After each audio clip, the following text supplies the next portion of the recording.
My husband, Marcus, was set up and ended up in bed together with his secretary, Tiffany, but it unexpectedly cured his insomnia. Without a second thought, he said he wanted Tiffany to live in our home. I coldly refused. The man, however, grabbed my waist, his lips brushed my earlobe. Be good, I just want to find the cause of my decade-long insomnia. After the secretary moved in, his attitude was icy, as if he were looking at an enemy. But later, when she and I fell into the water together, Marcus frantically swam towards that woman. If that's the case, then I don't want this marriage anymore. Before we continue, please subscribe to this channel and tell us in the comments where you're listening from. She and I fell into the water together. Marcus swam towards the secretary without a second thought. After pulling her ashore, he frantically gave her CPR. I choked on the water, unable to open my eyes, coldly watching my husband go frantic for another woman, until bystanders pulled me ashore. Only then did Marcus look up, suddenly remembering there was someone else in the water. He frantically pushed Tiffany away and tried to embrace me, but I subtly evaded him. His expression was anxious, his tone carrying a hint of forced explanation. Grace, are you okay? Tiffany was closer to me then. I didn't intentionally not save you. I coughed up a mouthful of seawater, completely soaked. In the middle of summer, the seawater suddenly felt incredibly biting. My voice was cold, no need to explain. He frowned, reaching out to pull me, Grace, but I had already turned away. I just found it ridiculous. After 10 years of marriage, how could Marcus not know I couldn't swim? Yet, despite that, he still didn't hesitate to save the secretary and thoughtfully gave her CPR. From behind, Tiffany's soft voice came, Mrs. Grace, it's all my fault. Her eyes were red, her voice choked. If it weren't for me, Mr. Marcus wouldn't have. What a performance. I scoffed. But the next second, Marcus sharply stopped me, his gaze dark. Grace, what kind of attitude is that? I paused, turning to look at him. What kind of attitude do you want? Tiffany weakly coughed twice, her body swaying as if she might faint at any moment. Marcus immediately reached out to support her, his tone icy, apologized to Tiffany. I stared at him, then suddenly smiled. On what grounds? His gaze suddenly sharpened. Because you just pushed her. I froze. When did I push her? Tiffany, however, frantically shook her head. Mr. Marcus, no. Mrs. Grace didn't push me, I just lost my footing. The more she said this, the uglier Marcus's expression became. He suddenly gripped my wrist, with such force it felt like he was crushing my bones. Grace, when did you become so malicious? I winced in pain, but defiantly looked up at him. Marcus, are you blind? Slap, a heavy slap landed on my face. A burning pain spread instantly. My ears rang, and for a moment, my vision blurred. Marcus's hand froze in midair, seemingly surprised by his own action. Tiffany frantically pulled him. Mr. Marcus, please don't. Mrs. Grace didn't mean it. Marcus's breathing was slightly erratic, a flicker of regret in his eyes. He reached out to touch my face. Grace. I abruptly stepped back, avoiding his touch. A mocking smile curved my lips. Mr. Marcus, you've hit me and scolded me, now can you and your little secretary leave? His gaze suddenly darkened, his jaw tightening. Grace. Tiffany, however, suddenly fainted in his arms. Marcus immediately scooped her up, no longer paying attention to me, and strode away. Chapter 2. Late at night, I sat on the bed, the swelling on my face not yet subsided. The bedroom door was gently pushed open. Marcus walked in, holding an ice pack, his eyes complex. Grace. Without turning my head, I said, get out. He was silent for a moment, then finally came to my side, reaching out to touch my face. I'll help you with the ice pack. I scoffed. Why isn't Mr. Marcus taking care of his little secretary? What are you doing here? His fingers paused slightly, his voice low. She's fine. Really? I looked up at him. So what is Mr. Marcus doing now? Slapping me, then offering a treat? Marcus's brow furrowed, his tone tinged with helplessness. Grace, I was too frantic. I sneered. So frantic you could hit me for her? His breath hitched, a flicker of pain in his eyes. I just wanted to find out the cause of my insomnia. Marcus's thumb stroked my wrist bone, his voice low. Grace, I'm truly sorry. I scoffed, abruptly pulling my hand away. Is that so? Then why don't we get a divorce? You sleep with your secretary every night, any insomnia, or even bipolar disorder, would be cured. Marcus's gaze suddenly turned cold, his jaw clenched, his voice hoarse. Grace, do you have to speak like that? I twitched my lips, my eyes icy. Didn't Mr. Marcus always think she was your cure? All right then, I'll grant your wish. I always thought Marcus and I, as a couple, wouldn't experience the 7-year itch. But everything changed after Marcus and the secretary dramatically ended up in bed together. Initially, Marcus made no secret of his disgust and wariness towards Tiffany. Later, his insomnia worsened, he could only sleep when he smelled her scent. For the next day's work, he would skillfully sleep on a makeshift bed in her room every night. I'd caused a fuss, but he was extremely annoyed, dark circles under his eyes, his attitude cold. We're just sleeping, not doing anything else. Can you stop being so suspicious? Holding my son, I glared at him coldly, not believing a word he said. Seeing my indifference, he flew into a rage, losing his temper for the first time, and violently smashed a cup. Now, if I can't smell her, I can't close my eyes at all. Can't you learn to be a little more considerate, like Tiffany? Besides, she's just a young girl and hasn't said anything, so what are you making such a fuss about? But the night my son had a 104-degree fever, I cried and called him 29 times. When he finally answered, I heard the sickening sounds of 2 people breathing heavily through the receiver. His voice hoarse, he said impatiently, I'm looking for the cause of my illness, stop bothering me. On the day of my mother's funeral, it poured rain. I knelt before the grave, only to receive photos from Tiffany. My husband was affectionately accompanying the young girl as she tried on wedding dresses. He spoke with the tenderness he once reserved only for me. If you like it, buy it. Your man has plenty of money. When I confronted Marcus, he said indifferently, humor the girl, if she's happy, she'll stay longer. Marcus, do you only have eyes for Tiffany? Do you remember you're a husband? I was trembling with rage. For the first time, I felt marrying Marcus was me being blind back then. My son was still in the intensive care unit, and my mother had passed away only 2 days prior, yet Marcus showed no concern. All his thoughts, every word, were about his little girl. The most ridiculous part was, Tiffany didn't even need to seduce him, she just needed to exist. And my husband would act like a starved stray dog, wagging his tail and begging to sleep in her bed. Chapter 3. My attitude was unyielding, forcing them both to kneel in apology to my mother. Marcus still thought I was being unreasonable and immediately got angry. I haven't had a good night's sleep in over 30 years. Can't you consider me for once, instead of always being pointlessly jealous? Besides, if Mom knew, she should be happy for me. And I already told you, I'll only love you in this life.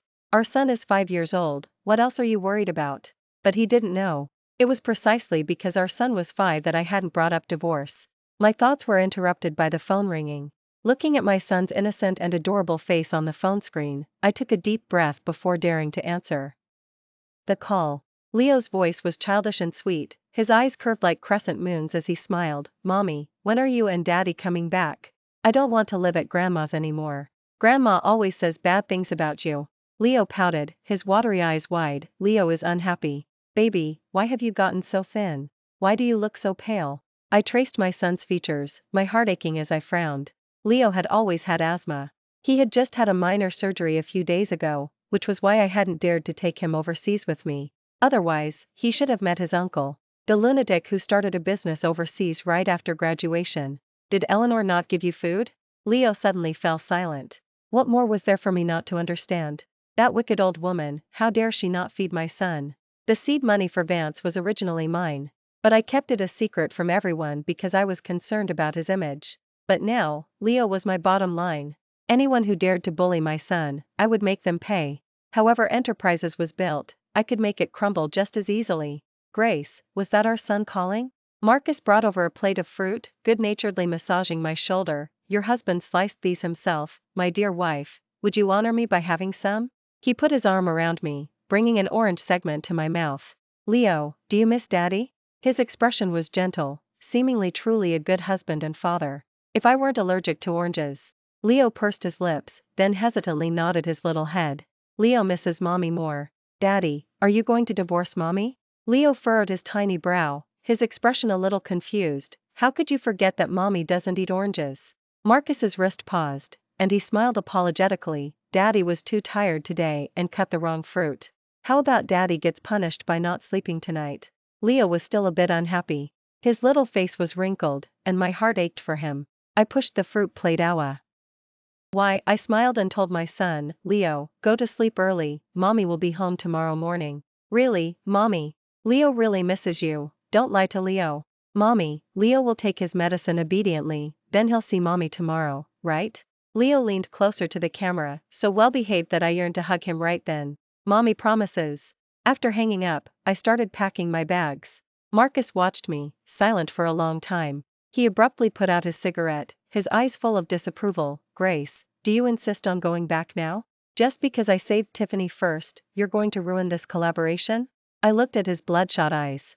How ironic. When I found out who the partner for his current project was, my first thought was to ask Alex, whom I hadn't contacted in over a decade.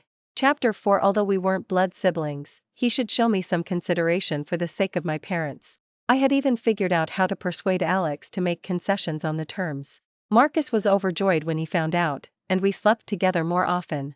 My only condition was that he wouldn't bring Tiffany this time. But just as we arrived at the airport, he suddenly told the driver to turn around. Tiffany is my secretary, and she knows a lot about this project. His apple bobbed, and he avoided my gaze. You're being a bit unreasonable. I was holding back then. I thought that with my son's unstable health, a complete family would be more beneficial for him. Tiffany was just one person, she couldn't threaten anything. But now, I was going back, and he was actually worried about his collaboration. He didn't notice my son's strange mood at all. I slapped him hard. He tilted his head, jaw set, from the force of my slap. I rubbed my stinging hand, my expression calm. Tiffany isn't worth me returning home in the middle of the night. Marcus, you need to get your head examined. At that moment, the bedroom door was suddenly pushed open. Tiffany walked in wearing a silk nightgown. Rubbing her sleepy eyes, Mr. Marcus. It's already 3 in the morning. If you don't come to bed soon, you'll be tired for the meeting with Alex's company tomorrow morning. As she spoke, Tiffany seemingly inadvertently glanced at me, then covered her mouth in surprise. Oh, I'm sorry, I thought Mrs. Grace was asleep. Her gaze lingered on the fruit plate. Doesn't Mrs. Grace like oranges? She suddenly blushed. Mr. Marcus insists on feeding them to me every night, always forcing them on me. Marcus suddenly fell silent. What nonsense are you talking about? Suddenly being spoken to by the man, Tiffany's eyes instantly reddened. She forced a smile. If Grace doesn't want them. She suddenly leaned over, deliberately exposing the hickey on her collarbone. Tiffany suddenly has a craving right now. Before I could speak, Tiffany had already picked up an orange segment and put it into her mouth. Juice trickled down her collarbone, and she smiled seductively. It's really sweet. You're acting so openly provocative, aren't you ashamed? I stared at Tiffany's hickey, my voice as cold as ice. Marcus frowned, his face full of disappointment. Grace, watch your tone. She's just eating some fruit. When did you become so harsh? Me, harsh? I couldn't help but scoff. You and she are getting intimate every night. Did you think I wouldn't know? I'm being merciful enough by not posting it online. When you were cutting those oranges, you were thinking about your escapades with Tiffany, weren't you? Marcus suddenly pushed me to the ground. What nonsense are you spouting? If you don't want to be with me anymore, then divorce. My hip hit the floor, and I struggled to get up, holding my lower back. Tiffany hid behind Marcus, ambiguously wrapping her arms around his waist, and flashed me a triumphant smile. Just then, Tiffany's phone suddenly rang. I glimpsed that it was a call from the family estate. My heart inexplicably panicked. Ignoring everything else, I rushed forward and snatched it. In the video call, my son's little face was bruised and purple, his small hand tightly clutching his asthma inhaler, and he was hugging a stuffed animal. I instantly froze. Tiffany, Eleanor's voice carried unconcealed delight. That sickly child is finally gone. Just as you said. The camera shifted to the stuffed bear on the bedside table. I told him every day that his mother sent it, and he held on to it until his last breath. She spat. Pa. Good riddance. That poor wretch of a mother, she barely earns a cent a year, and all the money spent on him was my son's anyway. Just thinking about how that sickly child's surgery alone cost my son hundreds of thousands, I can't sleep from the heartache. If you ask me, only you, Tiffany, are fit to be my daughter-in-law. She then changed her tone, speaking humbly. Tiffany, my 2 precious grandsons are already 3 years old. You said you'd keep it from Marcus, but when can you let them meet me, their grandmother? The phone was suddenly violently knocked to the ground by Marcus. Marcus's gaze landed on me, his brows furrowed in suspicion. Grace, are you and my mother conspiring to frame Tiffany? He grabbed my chin, his eyes boiling with rage. What exactly did she do wrong to deserve such slander from you two? Tears blurred my vision, and all I could hear was my son's joyful voice from his last phone call. Leo will see mommy tomorrow, right? It wasn't until my back hit the bedside table hard, the sharp pain jolting me back to reality. Marcus. I stumbled to my feet, bracing myself against the clothes rack, tears falling to the ground. My son is dead. My son is dead. Murdered by your secretary and your mother. Look at my memory. I laughed through tears. You hit the jackpot with twins with her 3 years ago. Why would you care about my son? I picked up the clothes pole and violently lashed at both of them. Tiffany shrieked and burrowed into Marcus's arms, but couldn't hide the smile at the corner of her mouth. Marcus seemed to sense something was wrong and frowned. Grace, calm down. Get lost. I fiercely swatted his hand away. Secretary, I pressed the call button with trembling hands, my voice filled with bitter hatred. I order you to immediately freeze all investments in Vance. I'm divorcing Marcus immediately. Chapter 5. Marcus's eyes instantly turned cold. Divorce? He sneered. What about Leo if we divorce? There are so many deepfake videos now. How can you be sure that was Leo? You're being utterly unreasonable. Me, unreasonable? I trembled, pointing at Marcus, every word a cry of agony. How could a mother not recognize her own child? How many times have you even spent with Leo? How dare you pretend to care about him? Oh, Mr. Marcus, why don't you let Mrs. Grace rest? Tiffany feigned persuasion. After all, Mrs. Grace said she was going to freeze Vance's assets. She must be too tired and starting to talk in her sleep. Marcus's eyes were filled with frost. Grace, that's enough. Your brother is a smart man, he wouldn't be lacking common sense or being inappropriate like you. Be on time for the meeting tomorrow at 9. He turned around with Tiffany, not forgetting to take the plate of oranges that Tiffany had touched. This way, I can pretend you never said what you just did. The door slammed shut.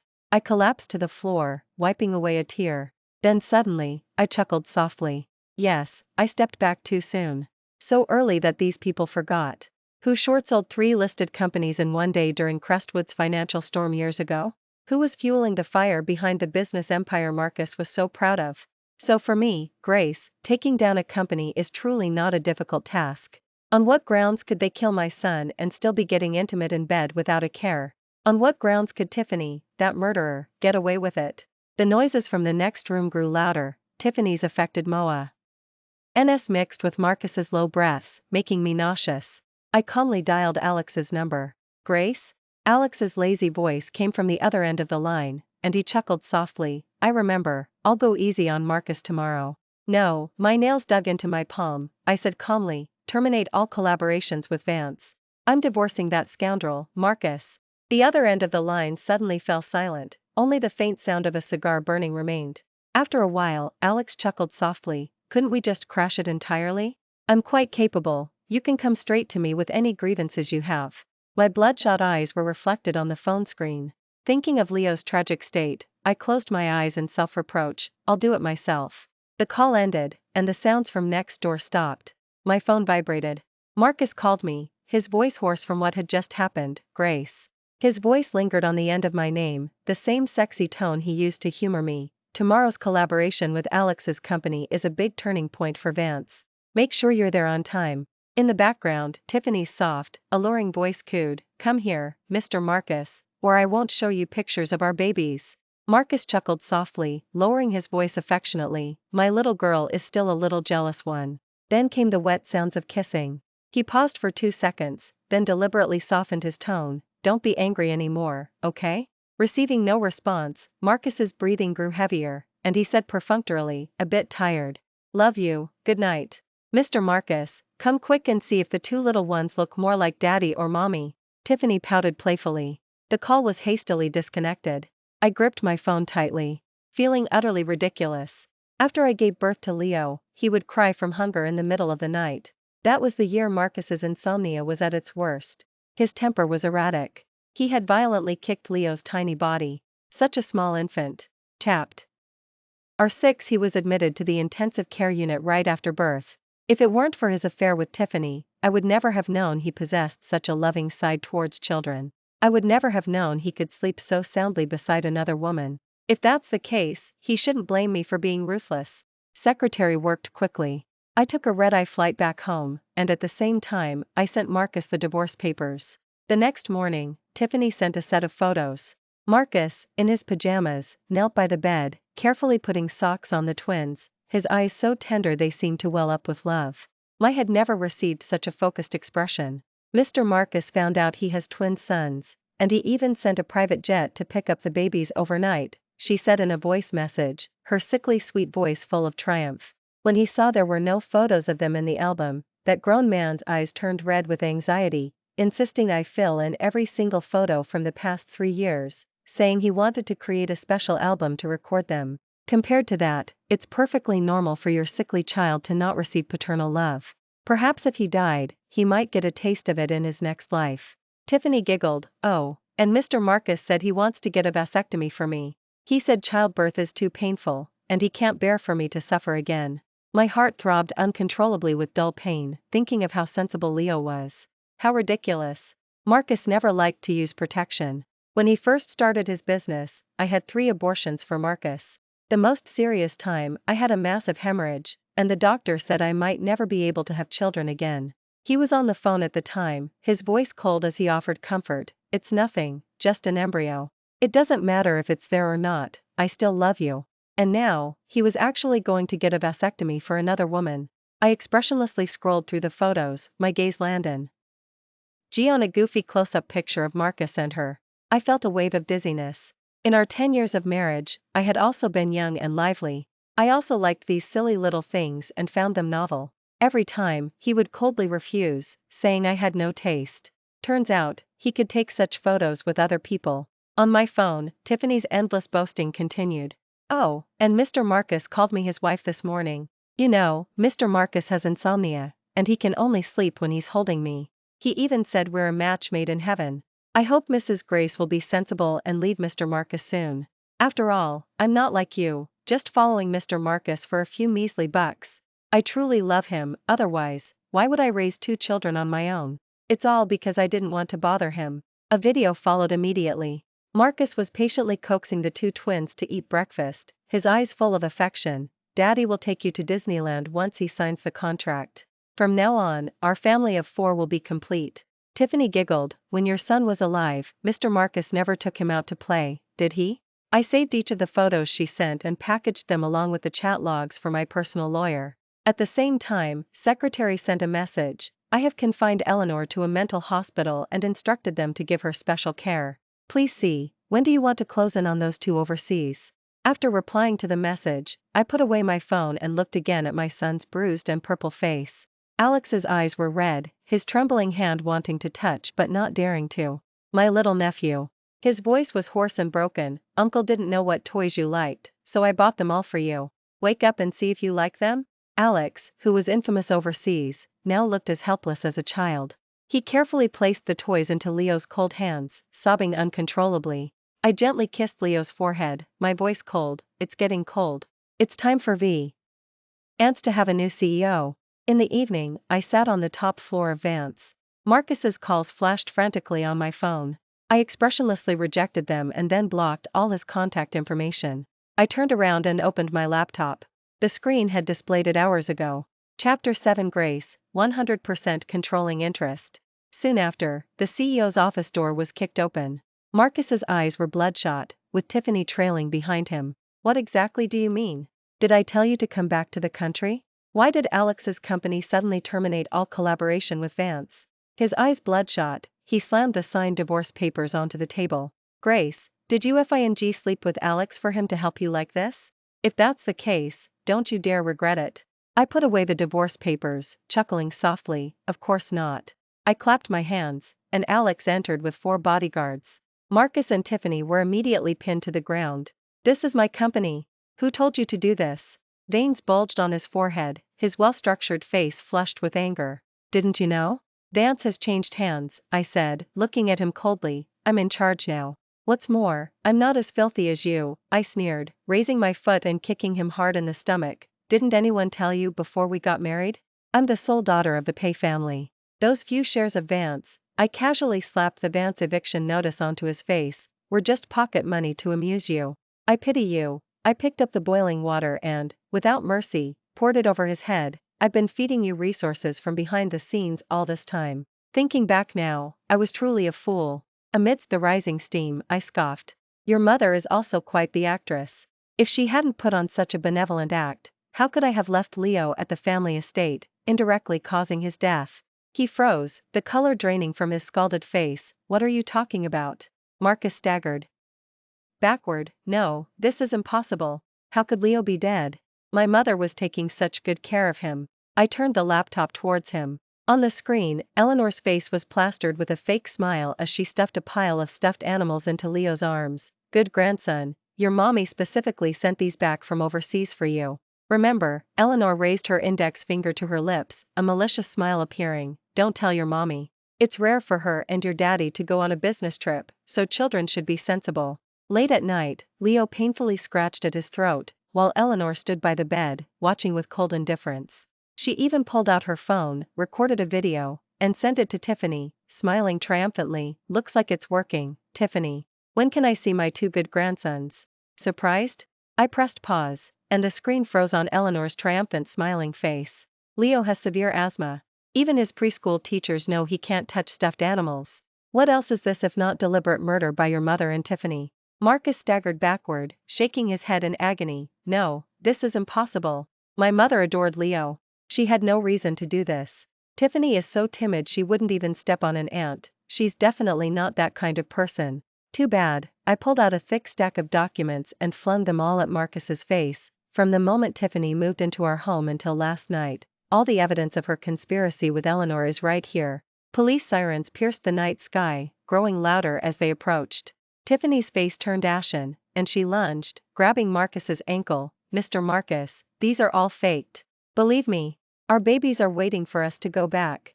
I grabbed her by the hair and dragged her to the fish tank. The feeling of suffocation is painful, isn't it? I forcefully pushed her head underwater.